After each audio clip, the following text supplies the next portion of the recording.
Yesus selamanya. Ku mau cinta Yesus selamanya. Meskipun badai silih berganti dalam hidupku, ku tetap cinta Yesus selamanya. Ya Aba, Bapa, ini aku anakmu, layakkanlah seluruh hidupku. Damai sejahtera Allah yang melampaui segala akal, itulah yang memelihara hati dan pikiranmu di dalam Kristus Yesus Tuhan kita. Amin. Bapak, Ibu, Saudara yang dikasihi Tuhan kita Yesus Kristus, selamat pagi dan selamat jumpa kembali pada Sapa Pagi HKBP Kebon Jeruk pada hari ini, Sabtu 15 Januari 2022. Firman Tuhan yang menyapa kita pada hari ini, yaitu yang tertulis dalam 1 Korin 4 ayat 1, saya bacakan demikian. Demikianlah hendaknya orang memandang kami sebagai hamba-hamba Kristus yang kepadanya dipercayakan rahasia Allah. Saudara-saudara, Paulus sebagai seorang rasul yang melakukan pelayanan-pelayanan di tengah-tengah gereja, ternyata dia juga tidak terlepas dari banyaknya tantangan, dari banyaknya kesulitan, ancaman, bahkan juga penderitaan. Dia menghadapi sulitnya perpecahan di jemaat Korintus karena adanya kelompok-kelompok yang memberikan dukungannya kepada orang-orang tertentu. Akibat daripada perpecahan itu, Paulus menjadi dihakimi oleh banyak orang. Dia divonis dan kerasulannya menjadi diragukan. Dalam keadaan ini, Paulus menegaskan bahwa dia adalah seorang rasul Allah, di mana dia melakukan tugas pelayanan itu adalah sebagaimana yang disuruhkan Allah kepadanya, dan semuanya itu dia lakukan sebagaimana mestinya seorang rasul melakukan tugas sesuai dengan suruhan Allah. Dia mengatakan bahwa yang menghakimi dia bukanlah manusia, tapi yang menghakimi dia adalah Allah sendiri.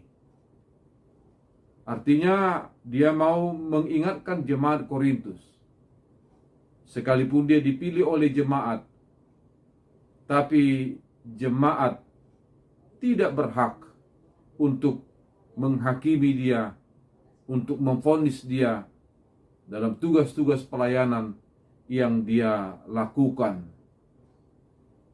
Saudara-saudara, apa yang dialami Paulus ini juga menjadi nasihat kepada kita sebagai orang-orang percaya di tengah-tengah kehidupan kita,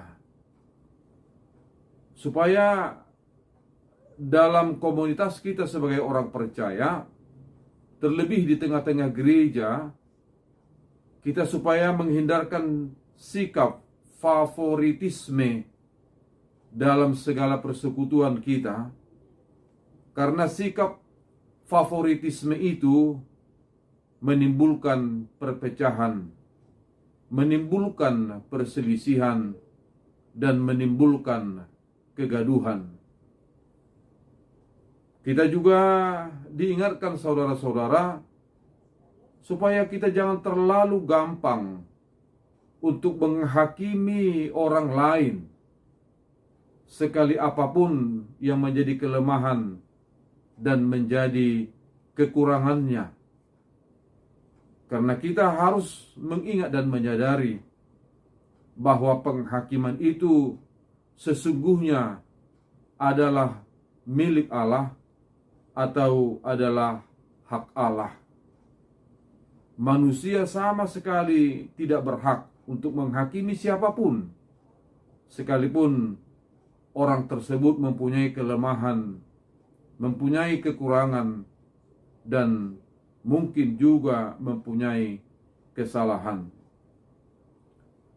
Sebagai orang percaya, kalau kita harus menghadapi tantangan, kalau kita harus menghadapi penderitaan, tetaplah kuat dan jangan menjadi takut dan jangan menjadi putus asa.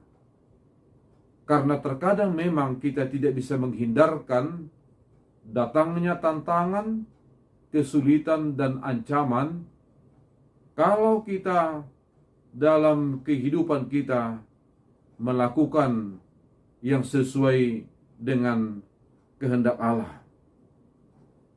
Kalau kita berada dalam ketakutan, kita berada dalam putus asa, hal itu akan semakin melemahkan kita dan akan semakin menyulitkan kita.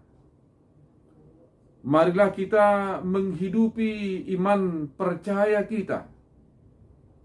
Marilah kita melakukan nilai-nilai yang kita imani pada segala tindakan-tindakan yang kita lakukan. Marilah menjadi kepercayaan Tuhan dengan hidup seturut firman Tuhan dan kehendak Tuhan. Menjadi kepercayaan Tuhan, menjadi disenangi Tuhan, itu jauh lebih baik daripada kita mengusahakan supaya menjadi kesenangan orang lain. Karena dengan mengusahakan supaya kita menjadi kesenangan Allah, itu berarti kita melakukan apa yang sesuai dan apa yang dikehendaki Allah. Dan itu pasti seharusnya juga akan membuat menyenangkan orang lain. Saudara-saudara, dapatkanlah pujian dari Allah, bukan berusaha untuk mendapatkan pujian dari manusia. Karena mendapat pujian dari Allah, sesungguhnya itulah yang menjadi gambaran daripada orang yang percaya. Dan itulah kehidupan yang sesungguhnya dari orang yang percaya. Sebaliknya, apabila kita mengusahakan untuk mendapatkan pujian dari manusia, hal itu bisa saja kita melakukan apa yang dikehendakinya, dan bisa saja itu berlawanan kepada kebenaran firman Tuhan. Oleh karena itu, saudara yang dikasihi Tuhan kita Yesus Kristus, hiduplah menjadi orang kesukaan Allah dalam segala keadaan, dalam segala situasi, sekalipun berada dalam ketidaknyamanan, dalam tantangan, dan dalam penderitaan. Itulah yang dilakukan oleh Paulus di dalam kehidupannya yang menghadapi tantangan, menghadapi ancaman, dan menghadapi kesulitan. Dia tetap berusaha untuk melakukan apa yang dikehendaki Allah. Dia tetap berusaha menjadi orang yang dipercayai Allah. Dia tetap berusaha untuk melakukan kesukaan Allah di dalam kehidupannya. Amin. Kita berdoa.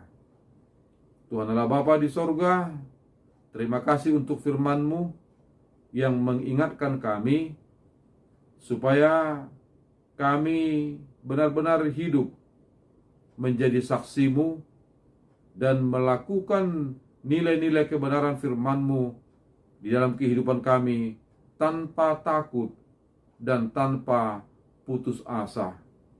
Kami serahkan Tuhan hati dan pikiran kami ke dalam tuntunan dan ke dalam pengajaran-Mu. Dalam nama anak-Mu Tuhan Yesus Kristus. Amin. Ku mau cinta Yesus selamanya,